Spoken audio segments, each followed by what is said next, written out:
Okay, we are live. Right. So, welcome, Keith. I've been a Thanks. fan for many years. I actually used to That's watch kind of you. VTS way back in the day. I don't know if you're aware, but I think you've done a lot for the animation community. You've done so much in your professional career, also teaching and all that stuff.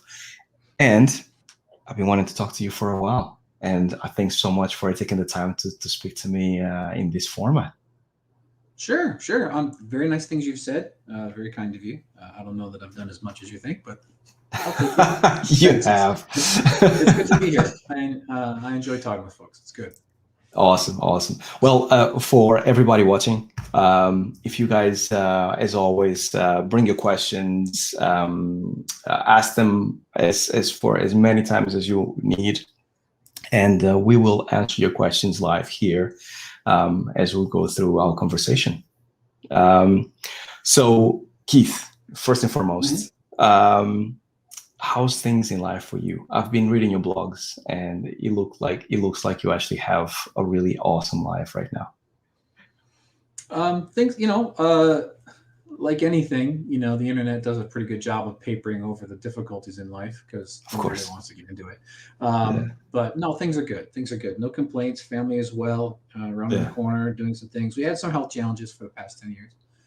Oh, I see. But we're kind of coming out of those woods, slowly but surely, steady progress there. And That's then great. for work, yeah, things have really turned up since this summer because a show that a TV series is it TV? I don't know. It's called a streaming series, and a streaming Streaming animated series series. Yeah. that some friends and I have been trying to get funded and off the ground since 2015. Got some funding this year, so that is now my full time job is to be the animation and Yes. CG supervisor on our own show, working for ourselves, doing the That's things we want to great. do. That's really, So really cool. yeah, no Um, complaints. no complaints. Is Mm-mm. it like super secret, or is there something that you can tell us about it? It's something called the Wingfeather Saga. It's based Okay. on a series of books. The books have done pretty well. I mean, they've been out for a while. They're published now. They've probably been out about 10 years now, if not longer. Yeah. Um, but yeah, the books have been re-released. It's been picking up, going pretty well, and so I'm friends with the author, and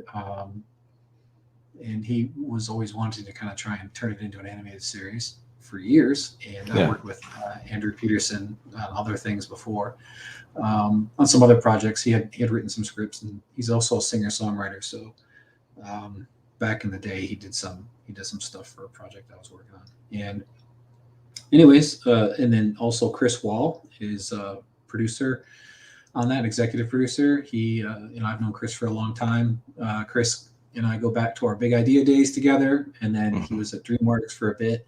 So yeah, he's been a long time producer in the business, and so a really good team of people who know what they're doing.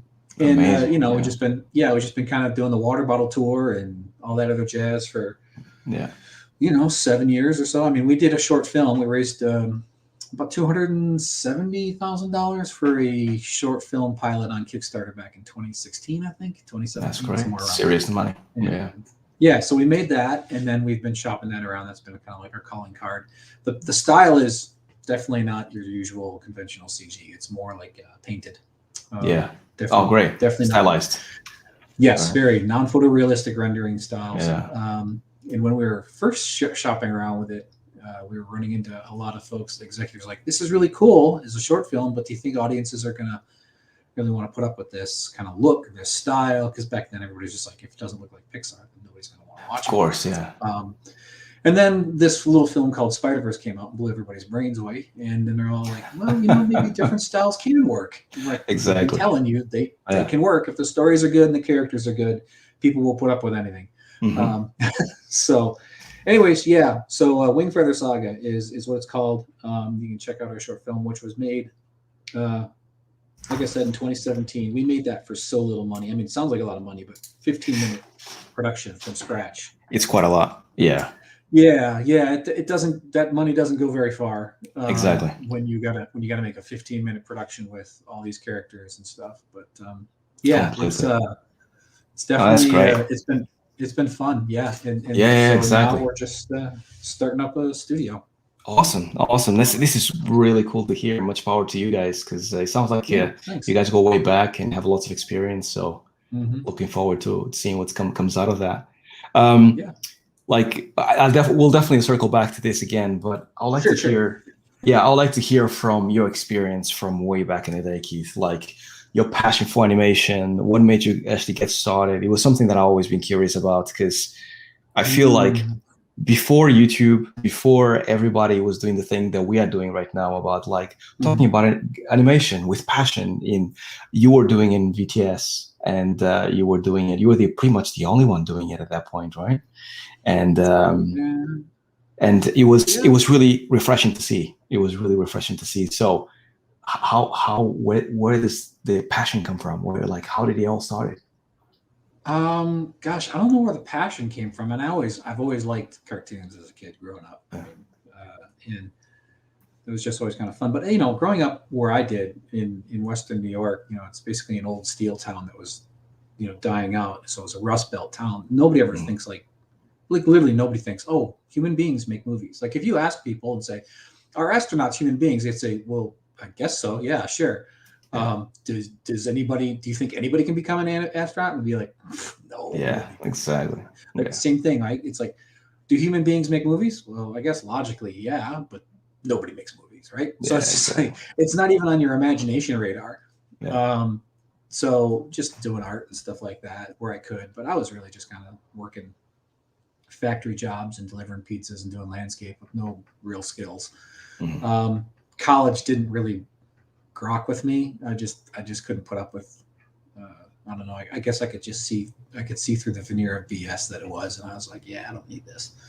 Um, so it really didn't work for me. But early on, I was going to say I was probably stocking shelves at some Target or something like that, Yeah. some type of store, and my wife's friend, her husband had a landscaping business, and he got this idea. Hey, let's start a for sale by owner real estate thing because here in the Okay. states, you can list it through a realtor but pay a percentage, But then Oh, there's I these see. things called for sale by owner where you Yeah. can sell your property without having to pay a realtor.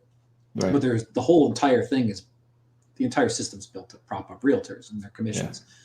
So, anyways, he wanted to do this little real estate thing where homeowners could make ads for their own things. We put it into like a little newspaper you could pick up for free at the gas Right. station and kind of go shopping, kind of like a car trader. Anyways, Yeah. back in the day, it was early 90s. I want to say 92, 93. Yeah. And my friend's like, hey, you write and you draw. How about this? I'll go sell the ads and you put the paper together. I'm like, sure, why not? Sounds Let's do good. it, right? Yeah. And mind you, I had no experience Yeah. in any of this, right? And I was just like, oh, so he's like, okay, I'll go get the ads and stuff. And so we literally borrowed a Mac Classic from his dad at the university, Yeah. rented a closet, and I learned how to make a black and white print newspaper By just by yourself. doing it wrong, Yeah. and doing it because there wasn't really the internet really wasn't a thing.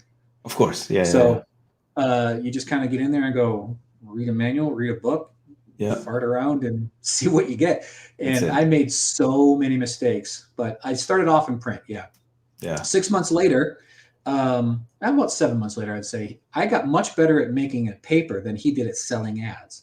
So we went out of business, of Right. course, but I had those skills, and I went and worked at the newspaper Yeah. in the city and doing in the ad department, doing ad pay stubs and creation and stuff like that Yeah. on old Macintoshes with Quark Express and things like that. And I think Photoshop 1.5.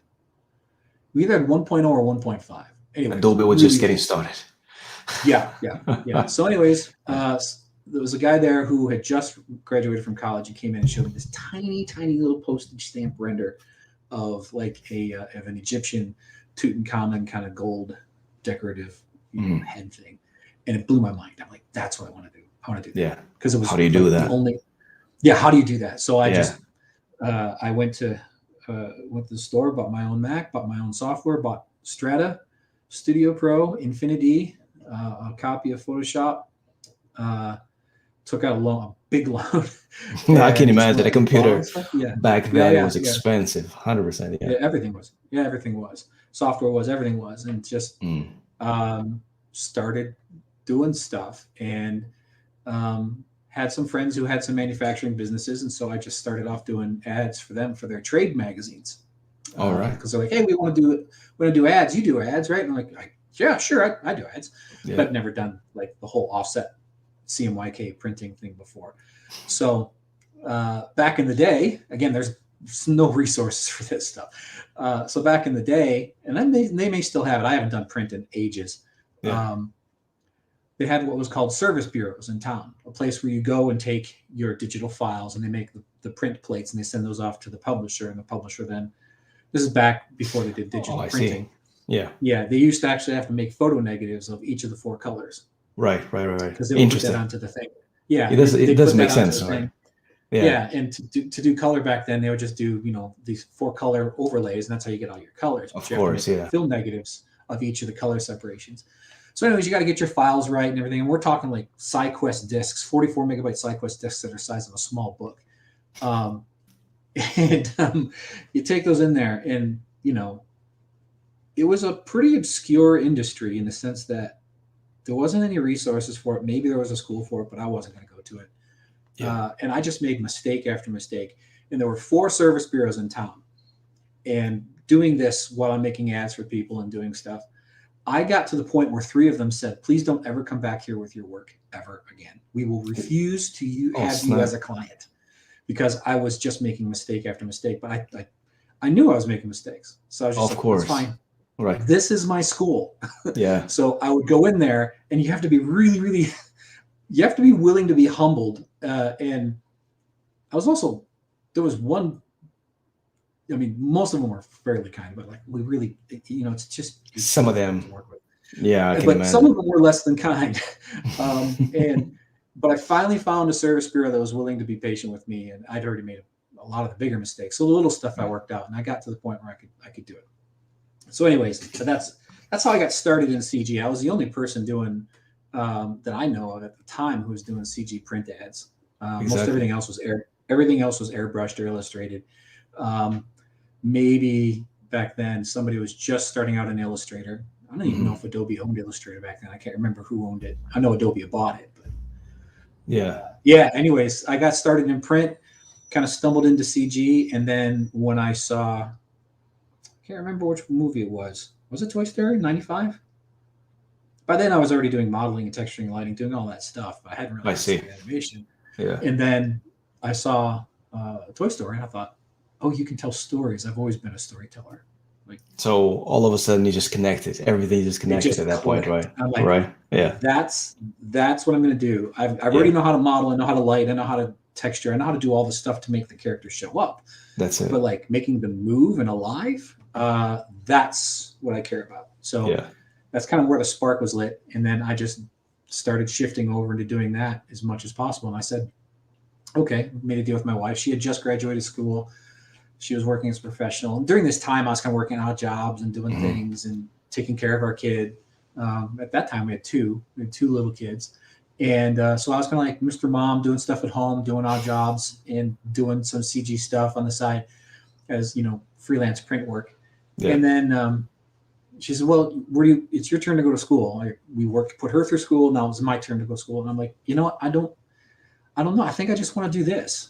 And we both agreed, okay, let's give ourselves 4 years. Just give yourself 4 years to get good at it, because that's what you're going to do at school. So that's what I did. So for 4 years, that's what I did, and still managed to make money along the way, and got to the point where I got pretty good with animation. And that's a pretty funny story about how I got started in the character animation world. But no, I actually. Well, I actually think that explains a lot, because the hustle that you had in the beginning through the newspapers kind of explains why you then connected animation with the VTS and kind of like starting your own business in that way, right? Well, so here's the thing. When I was first starting off, doing logos and things like that, not logos. I'm sorry, the print ads. Yeah. And I'm in Buffalo, New York, which is, you know, not a metropolis of media, right? It's an Yeah. old steel town, you know. So there's nobody there who does this stuff. And this is the 90s, where nobody outside of like a few places. But there was one post shop in town who did video production, and they had, I can't remember what it was, some kind of, like, they had an SGI workstation, because back then SGI was the thing, right? And, you know, the software, you didn't buy software, you bought the software with the computer. The computer came with Softimage installed on it, and the dongle was a chip on the motherboard. Like, they were married. Like, you could not, it wasn't like, oh, I'm going to get this software and put it. No, it was like you bought the whole package. It was like That's it. Yeah. Yeah, I had a, so there was this, I had a ZX Spectrum back in the day in Amstrad, and it was just like that. You could put cassettes in it, and that's it. Yeah. So there was a place there, and I reached out to the studio, and I just got on the phone and just said, hey, can I talk to the guy who does your flying logos? Because they were doing some flying chromey logos for local sports teams or whatever. And so they must have thought I was a client or something like that. They patched me through, and the guy was such a dismissive, like, he just was like not helpful and condescending, and really just not. I don't know the guy's name. I don't know who he was, but all I know is it really the worst kind. Yeah. Yeah, just like one of those guys who's just like, I do this and I know this, and you'll never have a chance to do this. It's just this weird kind of parochial, protective, like, if I tell you, then I won't have a job. It's like, come on, brother, don't be so dumb. So I decided right then and there, I says, if I ever get good at this, I'm not going to be that guy. I'm going to be the guy who helps people out. So when people ask a question, I'm going to answer the question as best I can. Awesome. And that's kind of where that ethos kind of popped up the most. I mean, I've always been kind of a people pleaser anyways. That's kind of how I ended up in art. But that part of it was like, I was really motivated. Like, I don't want to be that guy. Because again, there was no resources. And I thought, how many people a desire or a talent even that we don't even know about? Yeah. And we're going to let technicians with condescending attitudes run things. Like, what if there's somebody who's got some real talent, but they can't break into the, so I'm just like, fine, I'll just bash the door down with my face. I'll just do that. No, but you did it beautifully. You did it really, really well. Like, genuinely, like, because the biggest thing that I mean, obviously the talent that you had animating and some of the things that you were showcasing, because it was not just animation. You actually had a little bit of rigging, a little bit of setup, working with the outliner, and there was all kinds of stuff there that actually helps new animators. Because at that point in time, I don't think people realize, but there was no such thing as like having animation tool belts, like the Animbots of the world and stuff. You just had to do everything yourself, including rigging, because there was not a lot of free rigs. There was no free rigs. So you showcasing that stuff to us, it was really awesome. And then what you did, which I took with me till this day, is that you went above, like, you went past animation. And I think a lot of people dismiss that, because you were talking a lot about religion and about the fact that animation is not everything. And pay attention to your family, pay attention to life outside of animation. Animation is like, it will become basically something that you focus on a lot, but don't let it take you away from the things that matter, right? And you actually stress that in videos a lot. And I could tell at that point people would disconnect after that point, but to me, I was one of those people that actually really paid attention to those things, because I preach the same thing nowadays in my channel. And I give you major kudos for that, because that was that was great. Well, cool. I'm glad that connected with some folks. Yeah, I noticed through the years. I mean, there was opportunities that passed me by, because you know, I am a person of faith, but I try not to be like in your face about it. I just like, it's just a part of me. So I might as well talk about it. I wear a Bills hat, right? I like the Buffalo Bills. They're a football team. So I'm not going to wear the hat because I don't. It's just like, I wear. Look, I got the free Amazon merch from when I worked at Amazon. Like, I'll wear it. Like, it's like wearing clothes. Today I got dressed. Today I live my faith out. I don't feel the necessity to make everybody conform to my faith. Like, they can have their own. Of course, I think mine's good. That's why I chose it. Everybody feels that way. Like, Of if they course. chose it, it's because they think it's the one for them, right? It's like, okay, Conviction. so right, yeah. So it was just one of those things, but I felt like there is a lot in the entertainment business. I mean, we just seen it this week with, the tragedy down in New Mexico with the shooting of the DP Yeah. on that movie set. Yeah. There's so much in this business that requires us to suppress our humanity, Yeah. to get the next thing done. And it's about chasing the dollar and really grinding and get the next thing. And the entertainment business is inhumane by nature. I'm not sure why.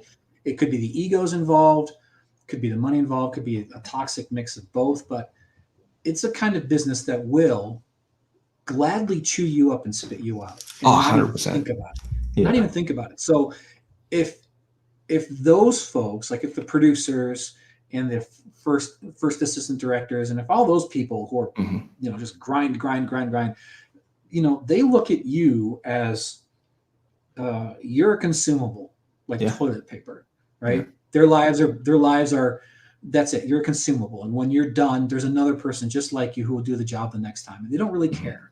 And so they're going to get everything they can out of you right away. And if they end up using you up, too bad, so sad. Yeah. And they're not going to look out for you, for your family, for your kids, for your own mental health and well-being, for your own physical health and well-being.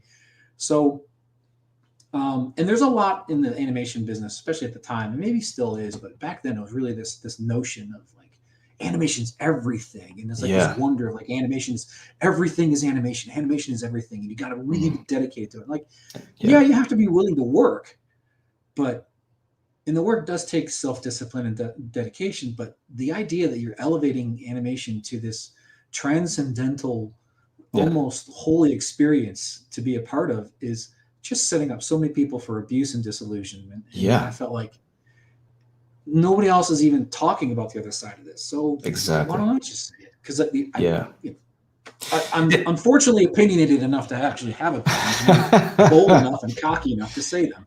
For sure. And the thing is, like, creativity dies off because of it, right? Because how many people have you met that come into the industry and they actually come with this passion and this happiness and this like, I finally made it into this industry. And then 5 years down the line, they're like, this is not for me. And they just come off, or they are depressed, or family's broken because of crunch time or whatever it is, right? And there is something to be said about you having boundaries and you kind of like finding that nice balance between creativity and finding a job that perhaps doesn't pay as much as the next job, but at least makes you happy and makes your family happy, and have some balance. And you don't lose the part of you that actually, whenever you create, makes you happy, because after a while it just goes off the window if you're actually not careful. And this is why I kind of like I connect with that message so much, because you said it before I was a professional animator, and the more I worked in the industry, the more those words resonated about making sure that you have to actually take care of things outside of animation, and animation is not everything. There's this. I suffered through this as well. So these are not like, I was not born with these thoughts. I went into it with the conventional mindset that everybody has, like excitement, like the best projects are what you want to work on and stuff, and the best studios is where you want to work, and all these things. And I learned the hard way that this business is, I mean, projects are cool, right? Projects come, projects go, but what really sticks around is the people, the relationships, how you treat each other. Exactly. And there's this idea that your career will be unfulfilling, or you will be unfulfilled as an artist unless you're working at the best studio on the best projects. Yes. And I think it's just false. I don't think it matters. Completely. No, it doesn't. Because again, projects come and go, but I don't get hired. I don't get hired because I worked on some project 10 years ago. I get hired because the people I work with trust me, believe in me, know I work hard, know I care about them, know I care about doing a good job, and that I'm a good hang. I make good work. They know that whatever they're doing now, it could be doing anything. Whatever they're doing now, when they think of people they want to add to their team, they think Keith was a good guy to work with. Let's bring Keith. Exactly. They don't think, oh, look at Keith's reel. He worked on this project or that project. That's not what they think about. I No. mean, at some low level you do, Yeah. but it's really like if you take care of yourself and you help take care of other people, and really it's taking care of other people, it's taking care of yourself, right? Yeah. If you really try to make things work for people, help each other out and make it good, don't be a difficult artist. Those people drive me up a wall. Their egos are so insecure that they have to put Likewise. themselves. Yeah, you Likewise. just be decent to people, Yeah. and the projects will come and go, but you will have a long career, and you'll get to work on some pretty cool stuff. Yeah. And yeah, Yeah. No, I couldn't agree more. And the sad part is that when you are under pressure, doesn't matter if it's film, VFX, or games, it feels like the world is that for whatever amount of time, right? In games, it takes 5 years, 4 years, movies, a few months, but it feels like basically the sky's falling.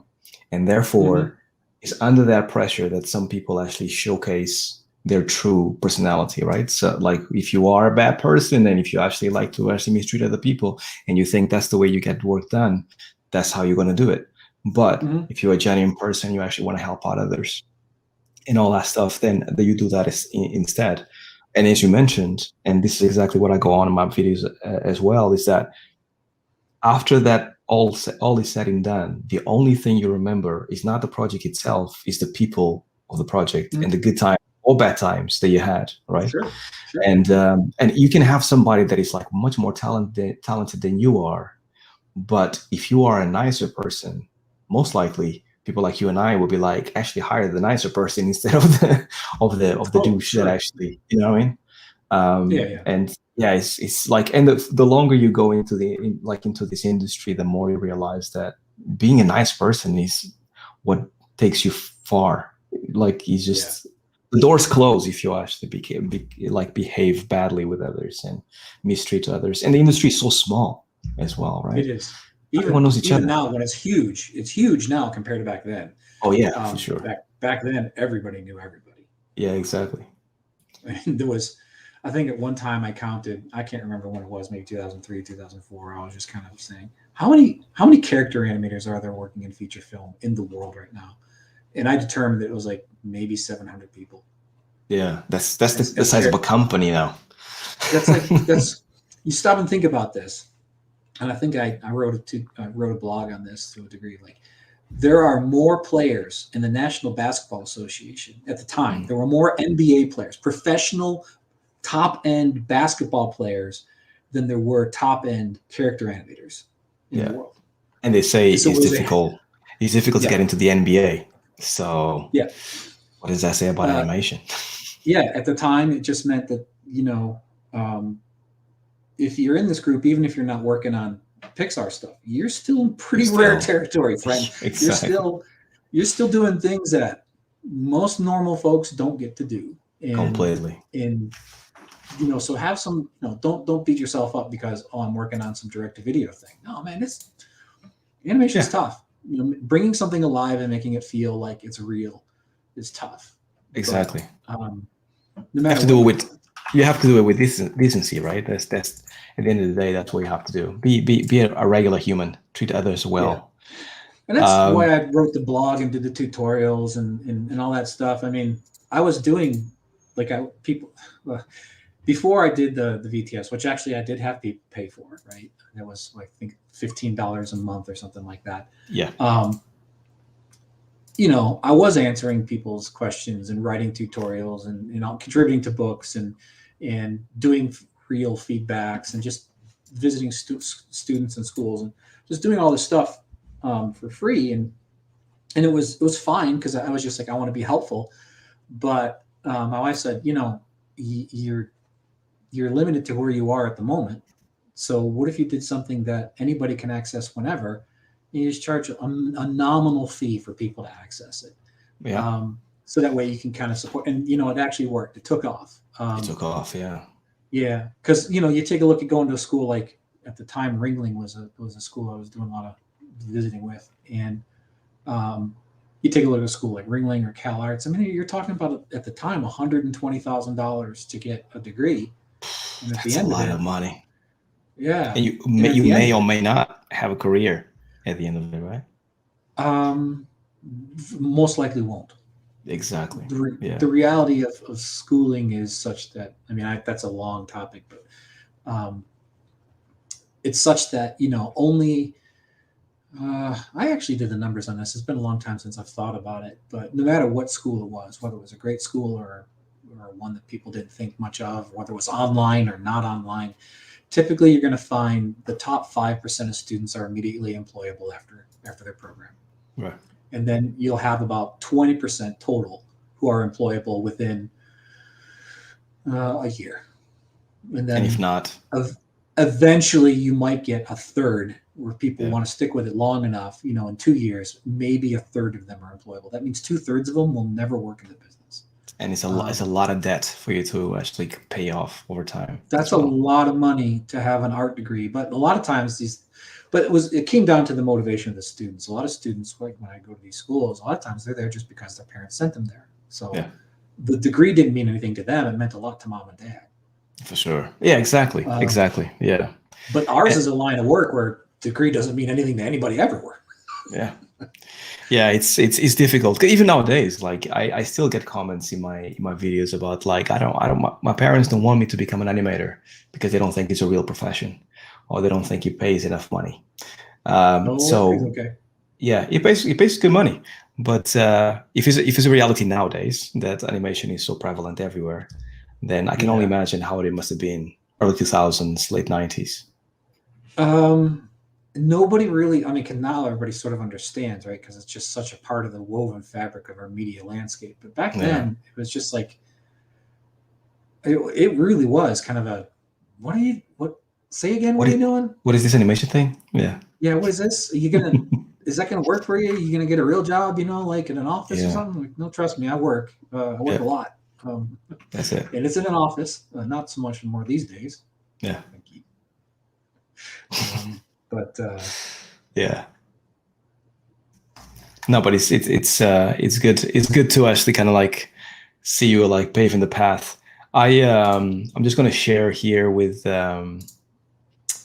people your VTS for all those that don't know. Oh yeah. Because this is actually a mine of gold for all those that don't know. There's plenty of stuff here to actually go through. And you guys should most definitely check it out. Exactly.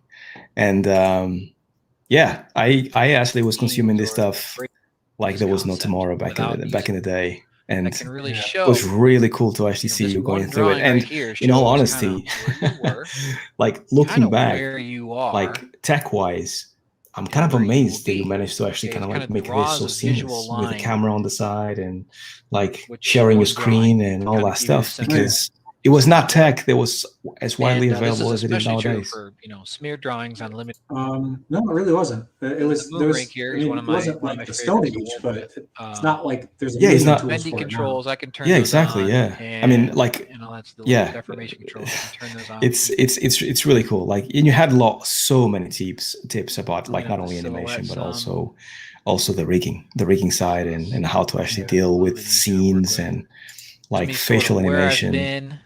It was treasure trove of stuff. The thing is with this stuff here is like too much. Somebody asked, well, why don't you do it again? Like, because animation doesn't change that much. Like what I talked about then still works.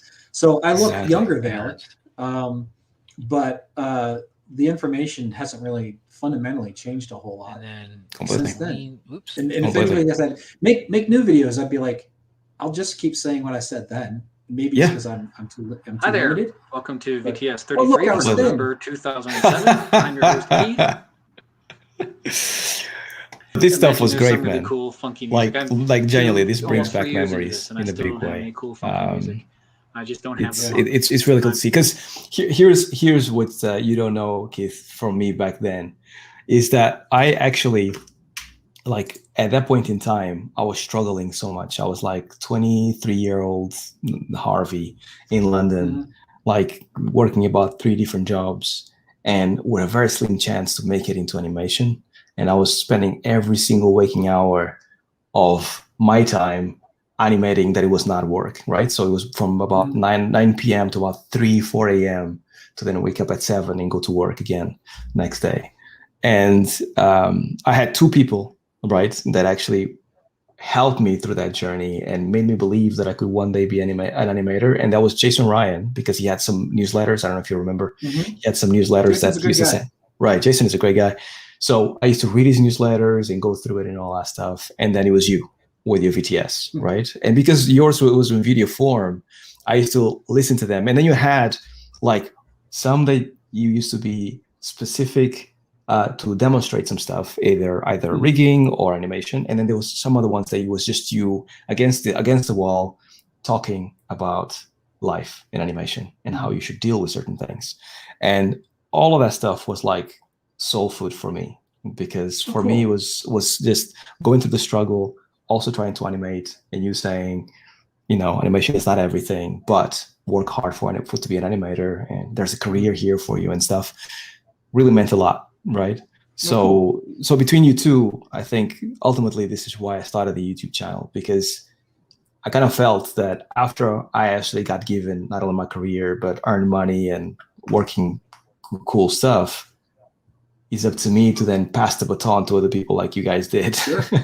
You know, and just help some people. And because, you know, in the beginning, you feel like all the knowledge is your own and you have to keep it and guard it because you have to kind of like make it. But after you start making it, then it feels very much like your knowledge is not yours. It's a culmination of different people that gave you that knowledge, right? And then if it's not yours, then you just need to pass it along, because it's kind of like hoarding it doesn't make sense. The trick is it never was just yours. It never was, exactly. You just think it is in the beginning, and that's about it. There's that scarcity mindset. I do not generally operate under a scarcity mindset. Like, there's only so much of this to go around, and I have to make sure I have mine. I think that the pie keeps getting bigger, and I've been proven right by that. I mean, just look at how big animation is right now. Like, there's so many ways to get into this business, and so many ways. If you really want to have a rewarding work life, I'll call it that. I don't know if I want to use the word career. If you want to have a rewarding work life, you got to have some kind of a work life. If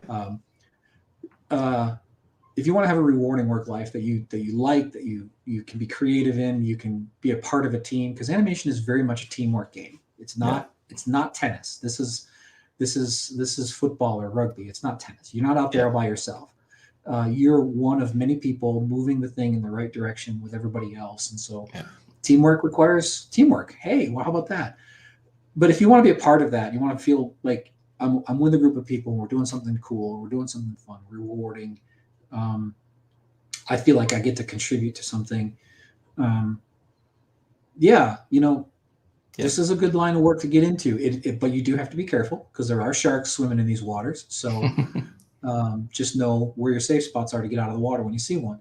The other thing is, back when I was younger, struggling with a lot of the fairly more toxic aspects of the business, I operated out of a position of fear. Now, I try not to work out scarcity for others, but I definitely work in scarcity towards myself. Because I got married young. We had kids fairly young. I mean, all my kids now are grown, so they're on their own. I don't have to worry about that. No, I still care about them a lot and trying to help them out. But the idea was I can't lose this job because I need health insurance, because in the United States, of course, if you don't have a job, then you're stuck. Exactly. So I would take on, I would get into spots where people would ask clearly far too much of a person, and the expectations were just put upon you that you have to do these things, even if you know this is insanity, because I was afraid I have to pay bills, right? Yeah, of course. Yeah. And you have to pay your bills. And back then it was like, well, okay, my kids are in school. If I lose this job and then I'm in this one town and this is the only studio in this town, that means I'm going to have to move again. We moved a bunch. Like, that's one thing about this business back then, is we moved a bunch. Now we can work from home. Now times have changed. Far more reasonable. Now you can throw a stick and hit an animation job. Everybody's looking for animation. So if you're in a spot where people are not treating you right, or the situation doesn't fit, or the hours are grinding and it's not man, you got options. Get out. Yeah, exactly, man. Go somewhere else. Go someplace that fits you 100%. better. Yeah. Back then, maybe it was still true, but I was worried that it wasn't. But I kind of think it wasn't true. Yeah. Now, man, there's so many opportunities in animation in this line of work, and you don't have to be, in whatever city it is to do it. And I think through the magic of internet. Yeah, exactly. Through the magic of internet. Now, one of the good things about this COVID situation was that now we can actually all work from home, and can work on American studios. We can work on Japanese studios, and just stay in the place that you live. And that is pretty cool. That is pretty awesome. Yeah. There was no point in our crew for the current project our company is based out of Nashville, Tennessee, because that's where the guys live. And I lived there too for a bit. In fact, that video you're showing me, showing the little dude with the... That was in Tennessee. That was in Nashville, yeah. But I moved to Washington to work at Valve back in 2009, 2010. Right. And I've been in Washington State ever since. But, I still live here. Last week, I was just down in Nashville, but we work, we got Slack, we got Zoom, we do all the things. And, once every 6 weeks or so, I get on a plane and fly down there, and we do some in-person meetings and stuff. But I mean, that's great. We're going to have animators in Europe. We're going to have animators all over the place, right? Exactly. Yeah. Talent now, as long as you can sync up on times, it doesn't really matter where you are. Which is a beautiful thing. Like a lot of the people that I actually have in my commenting on my videos as well, they come from maybe countries that it's not so easy to find jobs, India, Pakistan, and I think that this is a beautiful time for them. As long as you have a good internet connection and you have talent, it's great. It's really, really cool. So I think maybe a few years back might have been impossible, especially since when you have a job, you have to move to whatever the job is. Yeah. I moved a bunch as well for exactly the same reasons. But I feel like now is, as you mentioned, we might be in a golden age of animation, especially with this working from home situation. Yeah. I think, the future is definitely bright for those who want to get into it. Exactly. So Keith, I want to move it along and talk about your time in games, because after all, I am a gameplay animator, and games are my jam. And I know that you worked in some of the best games that people don't know right now, but we'll tell them. But how was it working in Portal, in Team Fortress, and setting up styles, and working at Valve overall? How was the experience? Well, Valve's a different kind of place. I'll be honest with you. I had actually burnt out on the business after some stuff in 2006. I was pretty done with it for a lot of reasons. And so I had the training stuff online that was how I was paying the bills for about 5 years, where I was just doing the VTS and the animation personal trainer stuff, being a mentor, a coach, teacher kind of thing, with my own little business online. And I was just like, I don't ever want to go back to a studio, because at the time I didn't think it was possible for any studio to not be abusive. So it was that bad, right? It was bad. Yeah. Wow. I was done. I was like, I will do this. And if the teaching stuff goes away, I don't know, I'll go find something else to do with my life. Yeah. And so the Valve thing was an accident, really. Was it? As part of that whole deal, my wife and I moved to Brazil. We did some stuff down there with, I remember that actually. I completely forgot. Yeah. Was water related, right?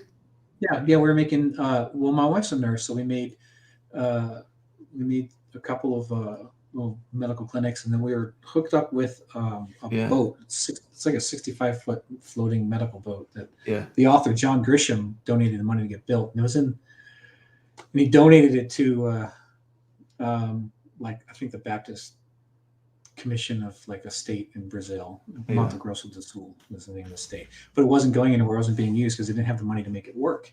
Right. It's just this big boat sitting there with a dental clinic and a medical clinic and room for crew, and could go up and down the interior rivers of the jungles and bring medical care to people. So started with that, and then we realized all these people have water, contaminated waterborne illnesses. We can give them antivirals, we can give them these things, but they're going to drink with dirty water. It doesn't do anything. Yeah. So we worked with Living Water out of Houston, and then we learned how to make biosand water filters. And Right. so we built a couple of, I guess you would call them fabrication. They were tiny little places, but we made filters and then take them up and down the rivers and give them to people and say, here you go. Use Beautiful. And so we did that for a couple of years, but we didn't have the visas for it. So after a couple of Right. years, you can only stay so long in a country before you get in trouble. We pretty much kind of exhausted every path outside of permanent residency. Yeah. We came back to the States. I was doing teaching in Nashville. My wife was working at a refugee clinic, and out of the blue, a friend of mine, Mark Beam, who I've worked with at 2 other studios, and Mark's a great guy. He emails me. He says, "Hey, do you have that script we made at DNA for such and such? I lost it." Because we always make mail scripts, and everybody would make all kinds of tools and stuff. We'd share them with each other. It's like trading cards. Yeah. And he said, "Hey, I had that. We had that script. I can't find it on my hard drives. Do you have it?" Yeah, sure, I got it. And then he says, "Hey, are you still in Brazil? Or are you back in the States?" And I said, "No, we're back in the States now." And he says, "Hey, you ever think about working up here? You're kind of like one of those guys that's on our list we'd like to talk to." And I'm like, at the time, I really wasn't interested. I really wasn't interested in going back into the business. I thought, I don't want to go into a game studio. Yeah. But I had 5 different former colleagues I'd worked with there, like at different studios. 5 of them were there at the same time, and they were all emailing me now at once saying, come on up. You gotta, let's just at least talk to us and see what we got. And I'm like, all right, we'll see. At the time, I had no idea that Valve was like this is infamously impossible place to get into. Yeah, I was just like, exactly. It's like, whatever, right? So I figured, what the heck? I've never been to Seattle. I hear it's really nice in the summer. This is August. I said, I'll go up for a trip, see everybody, and do a little sightseeing, get a free dinner, and go with it. So I go up there, do the interviews. They cut the interviews short. I thought, well, I guess I bombed out. And about halfway through, they said, "There's no point in continuing. Everybody loves you. Do you want the job?" At the time, I was just like, I don't know if I want this job. Because I wasn't like, I do not want to go back into a situation where I have to be forced to work overtime and all this other stuff. Yeah. And everybody said, "Hey, look, it's not like that here." And it isn't. They said, "Look, we don't have producers, we don't have managers. Like, it's totally a team thing. It's a flat hierarchy. Nobody makes you work overtime. If you think you need to work overtime on something, that's your choice. And then if you do, that's great. You can take it back and do what you think. We treat you like an adult, and we expect you to behave like an adult. Of course. But as long as you do, we will, and it works out okay." So I remember Mike Belzer was also interviewed the same day as I was, and he also got a job offer, and they took us both out to dinner. So the whole animation team's there, or almost all of them, and they're like, "Hey, congrats on the job offer." And I'm like, I remember saying, "Yeah, I'm not so sure I'm going to." Not too sure. And they're all just looking at me like, "What are you talking about?" I'm like, yeah, I just don't know if I want to get back into this business and do the grind like everyone. And they're like, "No, it's different than that here." And I remember turning to one of them and saying, "I was there the day you came in with cigars when your son was born. I will kill you in your sleep if you're lying to me." So thankfully he was right. Yeah. No, he was right. And in 9 years at Valve, I think I maybe worked maybe a couple weeks of overtime. It was always my choice. It was always because I felt like this is a thing that I agreed to do, and I knew going in that I invested in it, but I also knew going in I might need to do a little push on this to get it over the finish line so that the people I'm serving can get what they need. Exactly. But then at that, like, there was one particular thing we did, and myself and another animator were working on, just the 2 of us on this little thing we're making for a Chinese tournament, some Dota thing. And we had to kind of work through the weekend to do it. It was like crunchy 2 weeks, right? Yeah. But I remember when we shipped it, we finally did post on the video and put it up on the server. And this was, I want to say Saturday night, Sunday afternoon. And we both turned to each other and said, "See you Friday." And nobody gave us any garbage for it. You guys just took a week, and then it's all good. Yeah. We just took days to recover from that crunch, and nobody gave us any trouble for it. Nobody. That's great. Maybe now when they hear this, they'll be like, "You shouldn't have done that." But no, that's great. People knew what we were doing, and so, but it's a weird place. It's definitely a weird place. Like, a lot of times when people come there and really struggle because there is no infrastructure for a lot of things. Exactly. My my first day there was they sat me down at a desk and said, "Here's your login," and then they walked away. And I'm in a room with people working on Team Fortress, and I'm the new guy, and they literally said, intro. "Here's your login. Here's your seat." Done. And walked away. What happened to HR? What happened to like, welcome to Valve? Oh no, None of that. There was all that. There was all that, but I mean, like the like, we're gonna start you off on this. We're gonna give you this. It wasn't that at all. It wasn't. There was no hand holding whatsoever. It's like there's a deep end. Go, and that's it. You're grown up. Yeah. And so, what does a grown up do? A grown up walks around and says, "How can I help?" Exactly. What are you guys Talk doing? to others. What's going on? Where are we at on the team right now? I just arrived. I'm here to help. How can I help? Exactly. And then that's it. You have to be the self-starter, the entrepreneurial mindset to go and say, I'm going to take the initiative to be a contributor to this team instead of having everything handed to you and in like your assignments managed and stuff. And it was up to you to decide how much you took on and how much you didn't take on. Like you can overcommit, and sometimes you do, and sometimes you have to undercommit and realize. So here's a good question for you, because it sounds to me obviously that Valve wants entrepreneurs, right? In a way, like you have to actually be like self-motivated. You have to actually kind of like work well with others. Definitely. You have to like think outside the box. Do you think that original experience that you had, like when you were actually hustling with publishing like companies and all that stuff, helped you to actually think outside the box that way in the VTS and having your own business? Absolutely. Yeah, made you fit within Valve better. There were, I mean, I don't think I'm telling stories out of school, but we had no shortage of animators who are. I can imagine. To be honest, they're way better than animators than I'll ever be. Significantly better animators than I'll ever be. Working at the best studios, Pixar, DreamWorks, Sony, all of it. Right? They would apply, and they couldn't get through the interview process because the interview process puts you on your feet and makes you think. And it makes it's infamously difficult. For me, I found it actually fun and engaging because it was like, oh, cool, here's a problem to solve. Let me solve the problem because that's just what I do, right? For a lot of people who come up through these big film studios, everything is tailored so that they don't ever have to even think outside the one thing they do.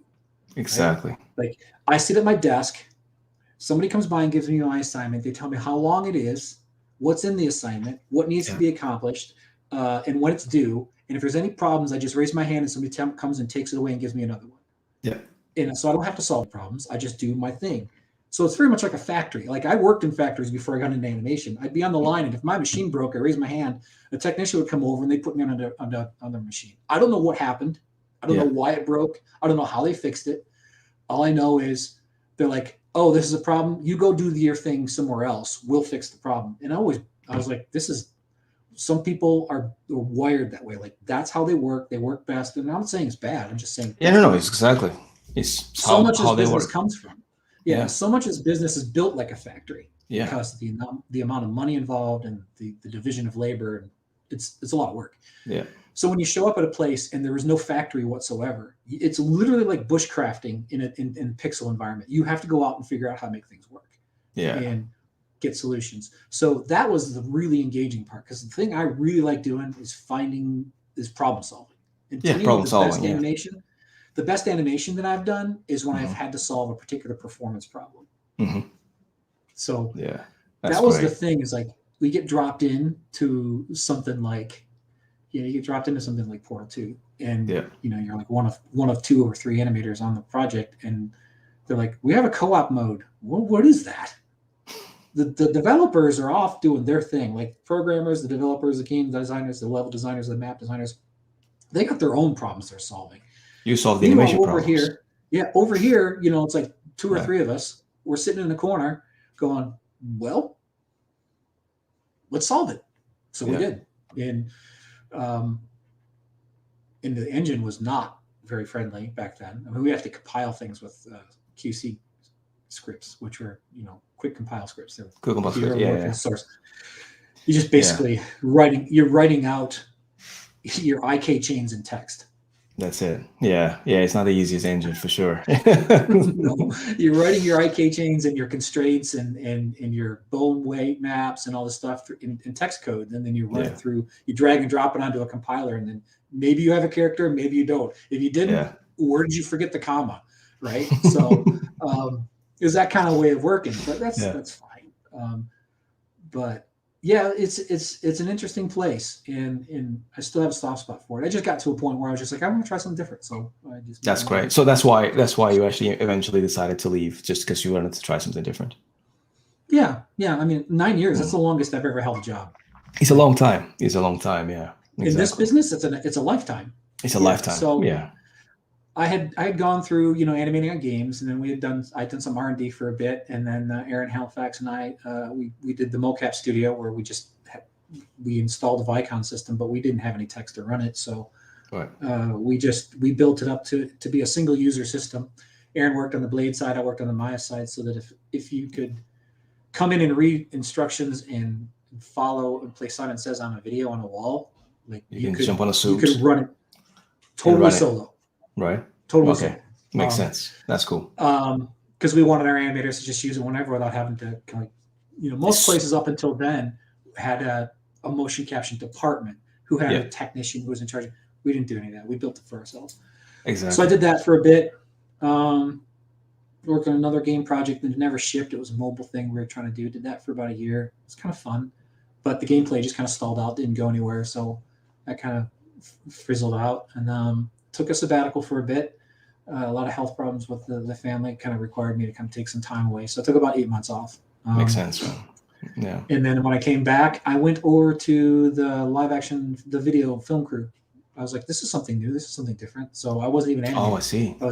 We were doing live action shoots, documentary stuff, green screen things, skits. Yeah. So I was a camera operator, director, colorist. I got pretty decent at color grading. That's amazing. Was this the Team Fortress times? No, this would be later in Team Fortress. We were doing mostly Dota stuff at the time. Dota stuff. Okay, yeah. Makes sense.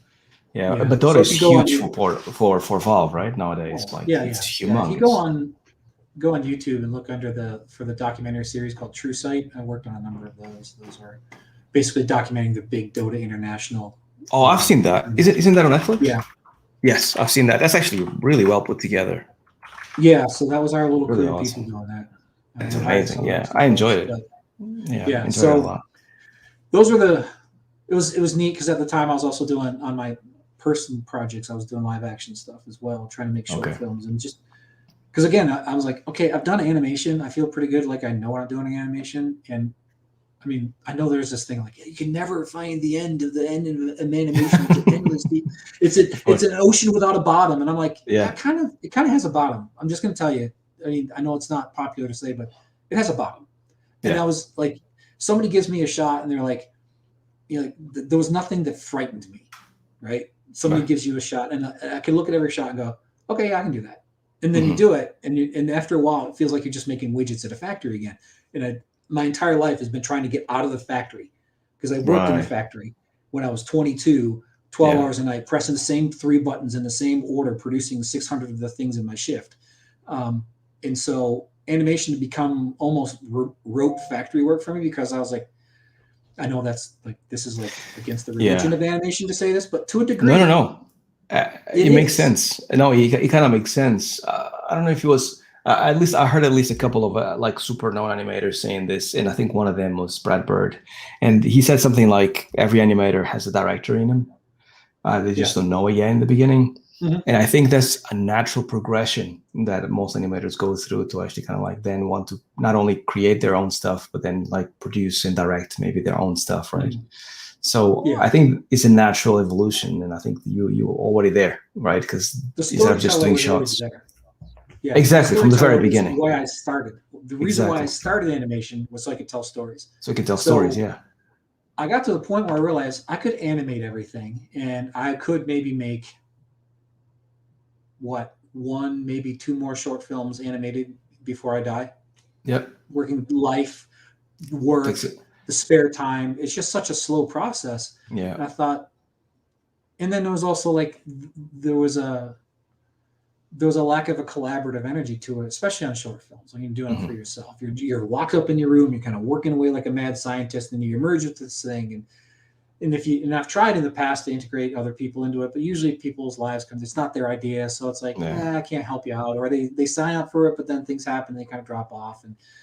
and you don't have that same level of commitment. Whereas with live action, it's very collaborative. You can't do everything. You have to invite actors in, so that means you're sharing the creativity. You have to invite a cinematographer in because you're sharing the visual creativity as well. Exactly, and it's more organic as well, right? Because it's not like you're actually kind of counting frames and trying to actually get like the left arm to look a certain way in an arc. You just the actor just does it, and is it good or bad, right?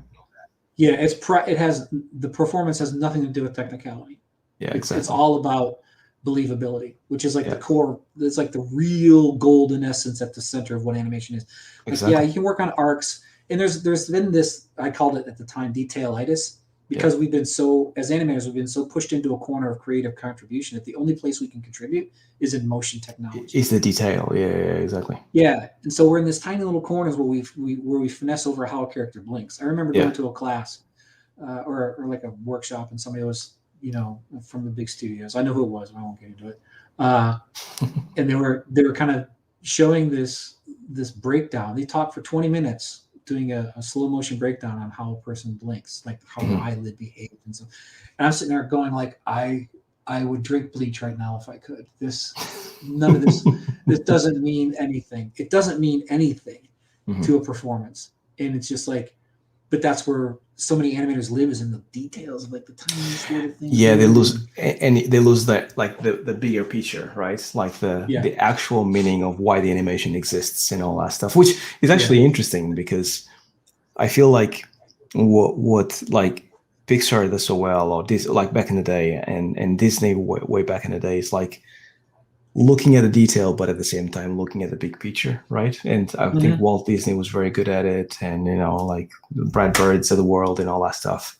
But yeah, at some point you have to kind of like almost like say no to the detail of the animation and just think about the story and think about this kind of like drive the story forward, and what do people like it? Do they like it? Do they not like? And just be gameplay animation. Gameplay for animation for me was all about the feel. Oh, 100%. It's all about, you have X number of frames to sell an idea. Yeah. You can't get lost in the details of that. If you do, you're wasting your time. Yep. It's like, does this read within this split second of a moment it's fairly utilitarian, but at the same time, that utility forces you to make decisions about what's important. And getting lost in the details of like how the fingers are moving on like some kind of recovery animation from a big cannon blast is kind of like you're wasting your time. Yeah, exactly. Yeah. So that's the thing about live action that was really cool, was because, our entire system, especially on maybe not so much on the game side. Game side tends to be a little more loosey-goosey in that regard, which I liked. But on like film or television, everything is just noodled to death. Like you look like dailies in a film studio. You go there, and you don't often really see things in context. You see whoever's got a shot ready today, we look at that person's shot, and we look at it, and we loop it, and we loop it, and we loop it, and we loop it. We watch that same shot 20 times, looking for things to say about it. And we get lost in the weeds, and our minds start shifting to this technological place, like this not technological like the Maya, but like technical. It's technical. Like we worry about arcs and we worry about overlaps, and those are just like, that's like handwriting. Like, do you have good handwriting? Do you have perfect handwriting and write total nonsense? But you have to have good handwriting, or else people can't understand what it is you're trying to say. So it is a technical skill that you need to have. It's part of the craft, but it's not the point. Yeah. Like you can't write lorem ipsum in the most beautiful calligraphy and have it mean anything. It's lorem ipsum. It's nothing. Yeah. So we lose track of what we're saying. Yeah. And with live action, I never watched takes like that. Never watched takes like that with live action. You've got 10 different takes to work from. You're looking for the one that punches you, the one that grabs you and says, you have to pay attention. I cannot let you go from this moment. Those are the ones you look for. And what is it in there? I don't know, a little bit of magic sauce, a little bit of this, a little bit of that. I could break it down for you, but really the important thing is understanding there's a lot of training out there now for animators that teaches you how to do smooth motion, how to do the feature film American style, or there's lots of stuff out there that teaches you like the how. Yeah. But it's really the what that matters. Like people don't show up for the how, they show up for the what. Exactly. Yeah. The like, how does the audience feel about this, right? Are they Absolutely. engaged? Do they feel something, right? All of that stuff. Because yeah, I actually feel the same way. And this happens both in games and also film, right? Because like when you play a game, for example, God of War, right?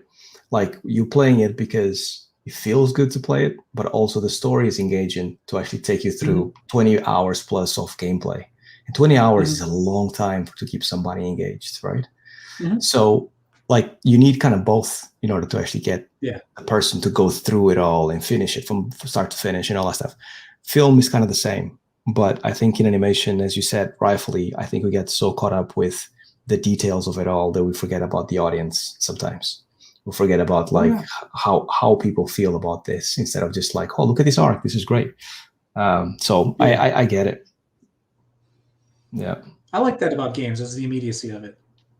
Yeah, that's true. And in games, maybe it might be because we are a much younger industry, but keeping it like slightly loose allows you to kind of like go through like, for example, the way we work, at least, and I've worked previously, is that we create the systems as rough as possible to actually have a feel for how things actually play, right? It doesn't have to be pretty animations, but when you press that button, does that feel immediate enough? Does that feel like the player gratifying? Or does that piss off players, right? Are you sticking too long in the animation? Nothing's worse than that.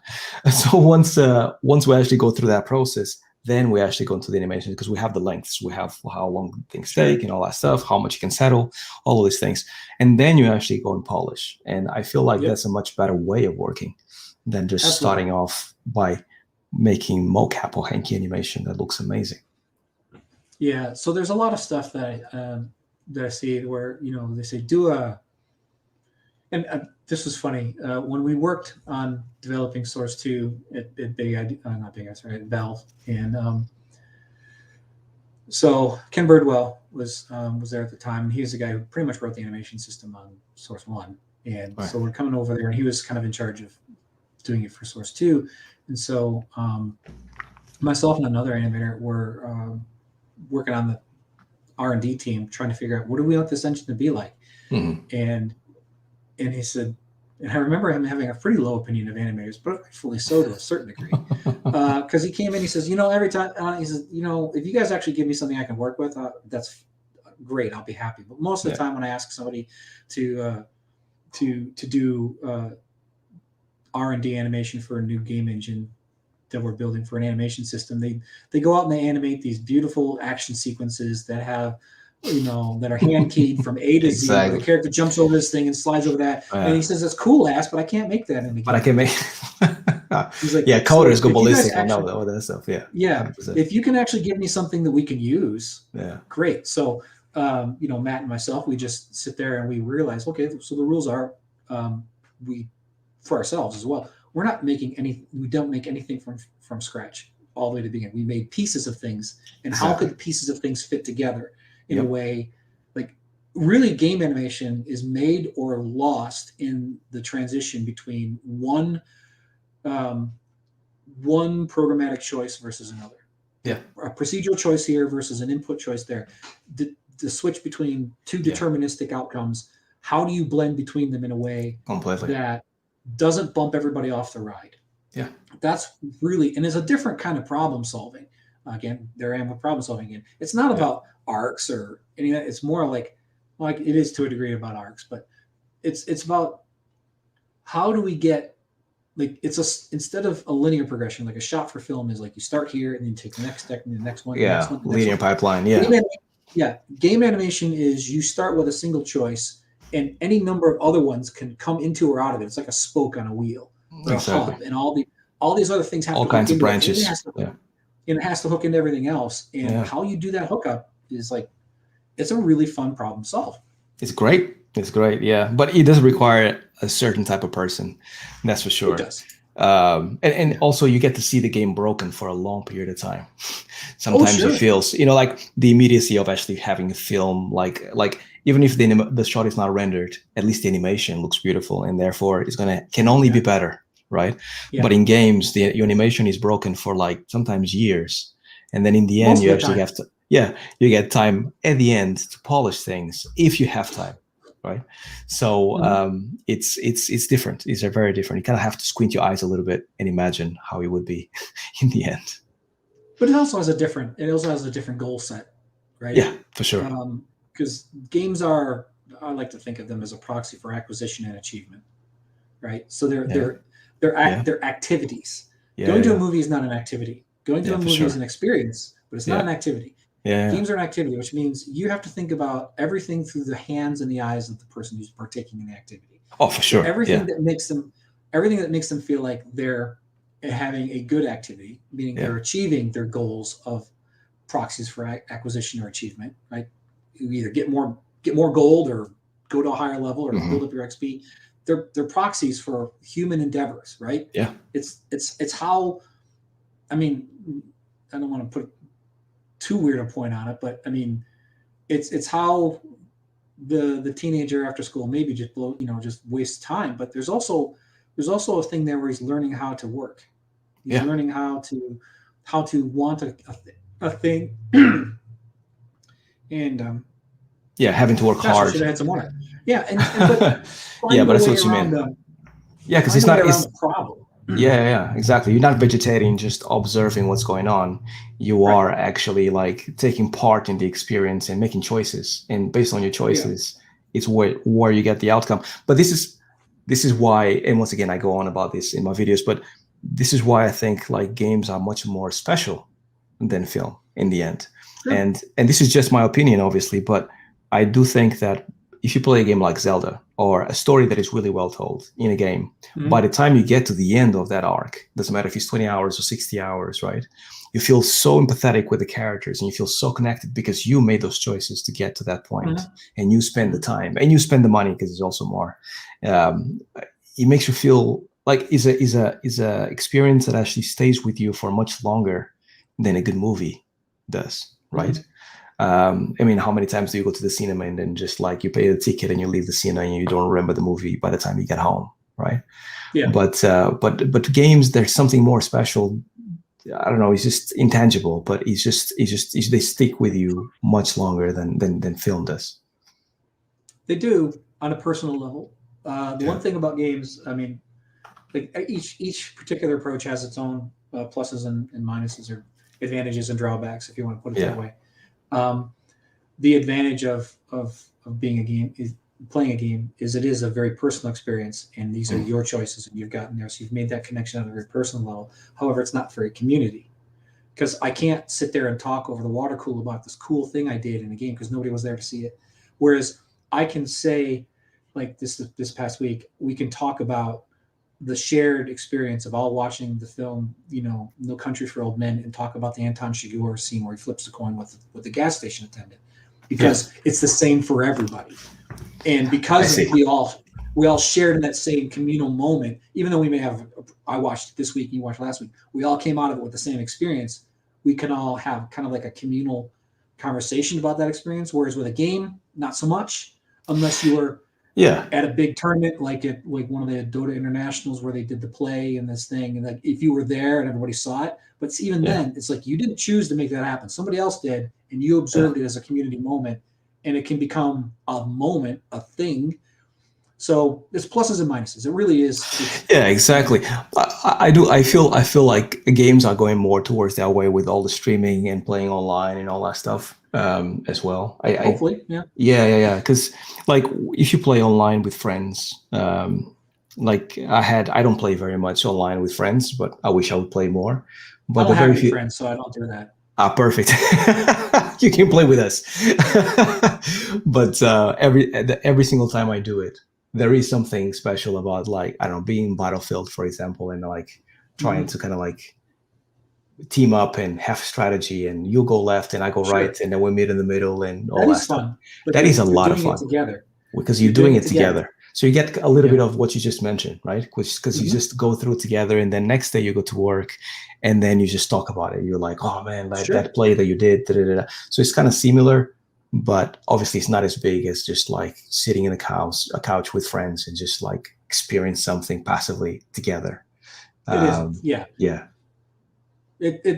There's, like I said, but I look where we are Pros as and a world cons. and through the wonder of the internet, as it were. Yeah. It's and we're algorithmically being driven into our own little caves. Yeah. And so anything that gets us out of the cave into the sunlight, where we can talk about a thing that's in front of us, it's all of us can share. Anything that makes a community real, not like just like, Yeah.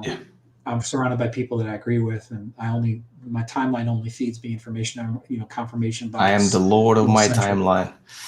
Yeah. See, like that's not community. That's selfishness. That's selfishness. It really is just selfishness, and you're selfish with other people who are similarly selfish. Yeah, agree. So a lot of that timeline stuff, social media has been a destructive element, and we're seeing it because we're losing our cohesion as a society who can get the community. Truly, a real community isn't a bunch of people who agree on something. A real community is people who can see things differently and still find a way to function together. Completely. You walk away from the experience and say, I either learned something today, or I may still think that guy's an idiot, but I got to live with that idiot.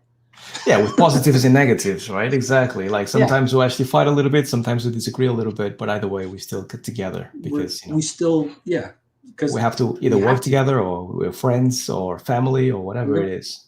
Or we're gonna kill each other. Or we're gonna kill each other. Exactly. I don't like that. I don't like that notion. Yeah. So, but yeah, Keith. Now we're getting really esoteric. I know you got me on here to talk about animation. No. It's really good stuff, man. I think this is stuff that hopefully people will appreciate. This conversations always go sideways at some point, so don't worry, Keith. I wanted to bring some of the comments that people have made or questions, but the only thing I can see is it's get that old dude off your screen. Good comments. No, it's just good comments about you. Like, for example, I don't know exactly the name of this person, but DJ apparently has worked with you, and you're an awesome guy and animator. Well, that's nice. So obviously everything I said in the beginning is true. Thanks, DJ. I don't know who you are. I mean, if you have a real name, I might remember. Yeah, please drop your name in the comments. If you actually I will say though, I've been in this business for 30 years. I've worked with a lot of people, and I must confess, at my advanced age, I don't remember all of them. Yeah, I tried to, but they slip through they slip through the hoops. Yeah, makes sense. People are thanking you about for your VTS content, which is awesome. Glad it's helpful. But yeah, like if you guys have any questions for Keith, let me know. But it seems like everyone knows about your stuff already, so everyone knows you, Keith. This is going to be a really low rated episode for you. Oh, it's going to be I've seen that movie. I've seen Keith in his own channel. I don't need to see him again on Harvey's channel. Alessandro Severini, maybe you remember him. He said, I had the beautiful opportunity to work with Keith in person. Oh yeah, I remember Alessandro. It was a life-changing experience working with him. Good guy, actually. Let me look at something real quick here. Look at that. He actually sent me an email earlier today. I have to answer him back. Oh, see? This is great. Some people watch this. Remy, Mr. Lango, such an inspiration for decades, and also calling it how it is. That's true. I salute you, and we'll share this talk with the animators tomorrow for sure. That's great. Thanks a lot, Remy. Cool. Oh, look, a quick question for Marcus. What would you say is the biggest difference between doing a triple animation compared to an indie or smaller teams? Well, true AAA, a lot of times you're like, I'm not even sure anything we made at Valve was AAA. Is AAA a definition of like the size of the team, or is it a definition of like? Well, Valve is so different though. Like it's just it's AAA in scope for sure, but I don't know if it's AAA in like time. Not how it was made. Yeah, exactly. Yeah. I guess the biggest difference is the amount of resources you have to work with.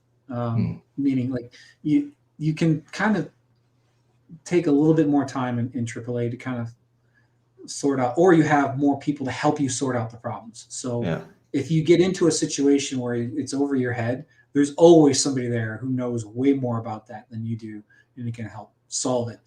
Whereas on an indie team, you might be the most knowledgeable person on that thing there is. And if you're hitting a point where you're at the limit of your own knowledge, now you have to find a way to push past your own limitations, and find a solution, whether it's the best one or not. As long as it's a solution, it serves. And so it really is more about the size of the team and in how many, like, what's the scope of your contribution. Yeah. Indie teams are really, they're small, right? You're usually doing 2 or 3 things. In AAA, you're kind of just doing one thing. Yeah, completely.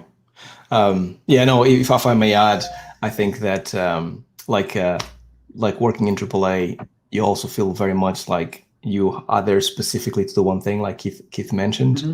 So if you do that one thing really well and you're one of the best to do it, then you most likely will work on a AAA studio.